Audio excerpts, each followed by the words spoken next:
CPI do Senado. Narrativa ou realidade? Vamos discutir um pouquinho sobre isto?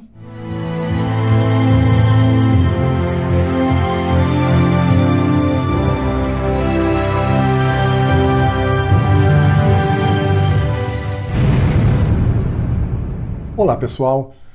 Essa CPI do Senado, ela tem demonstrado um tema que é discutido amplamente aqui no nosso canal, que é o paralelo entre narrativa e realidade. Eu tenho vários vídeos onde eu trato sobre esse assunto de várias maneiras diferentes. Você pode dar uma consultada e assistir para robustecer mais a sua reflexão e o seu conhecimento acerca deste tema. Mas o que eu gostaria de destacar com relação à CPI dos senadores contra o governo federal, no que diz respeito às narrativas ali construídas e contrastá-las com a realidade. Bem, é muito simples. A narrativa principal da CPI é que o governo federal ele é responsável por este caos que existe no Brasil com relação à Covid-19. E este governo nada fez, pelo contrário, suas atitudes foram negar, promover, estabelecer situações que chegaram a esse caos. Essa é a narrativa. É a narrativa principal do Senado, que a grande acusação que eles encontram é um determinado remédio, que não pode ser pronunciado aqui no YouTube, que foi promovido pelo governo federal e que chegou a esse caos. Agora, é óbvio que, diante da realidade, essa narrativa ela cai por terra. Porque, veja só, o que nós podemos extrair da realidade? Dentre tantas questões, eu gostaria de extrair aqui 3 pontos. Primeiro, é que os poderes foram retirados do governo federal e dados aos governadores e prefeitos. Isso foi fato. O governo federal possuía uma visão, um caminho a seguir para essa pandemia, mas ele foi absolutamente cerceado e os governadores e prefeitos eles tiveram amplos poderes para determinar o que a população deveria fazer diante desta pandemia.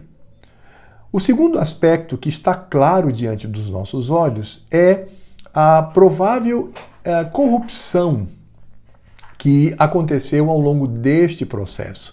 Inclusive, há uma investigação robusta por parte da Polícia Federal que aponta atos de corrupção com relação a roubo de dinheiro por parte tanto de governadores quanto de prefeitos. E o terceiro e último ponto que nós vamos encontrar na realidade e que vai contrastar com a narrativa da CPI é que o objetivo é um só.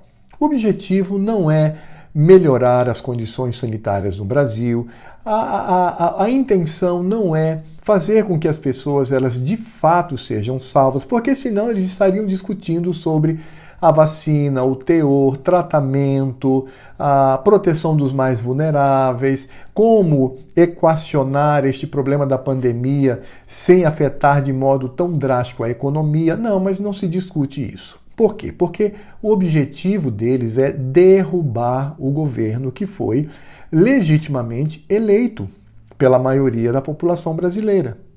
Então, esse é o ponto. Então, a realidade mostra isso. O governo federal não tinha poder nenhum para fazer o que quer que seja, apenas doar dinheiro, e isso ele fez. Há uma investigação robusta, porque há fortes indícios de grande corrupção por parte de governadores e prefeitos, e, por fim, o velho truque e a velha intenção de derrubar este governo federal a qualquer custo. Então, isso é a realidade. Mas a narrativa é outra. E essa narrativa da CPI, ela se une a outras narrativas que os opositores eles colocam sobre o presidente da República. Nazista, fascista, misógino, machista, racista, enfim, uma série de títulos que depreciam a pessoa e a dignidade do presidente da República, mas jogam a esmo, inclusive desrespeitando alguns significados históricos. Porque, por exemplo, quando uma pessoa chama o governo federal de genocida, esta pessoa está desvalorizando os verdadeiros genocídios cometidos na história. Quando, por exemplo, o relator da CPI, ele utiliza como exemplo um tribunal que julgou crimes contra a humanidade, fazendo como que um paralelo, isso mostra que há um desrespeito e uma desvalorização daquilo que a história nos mostra.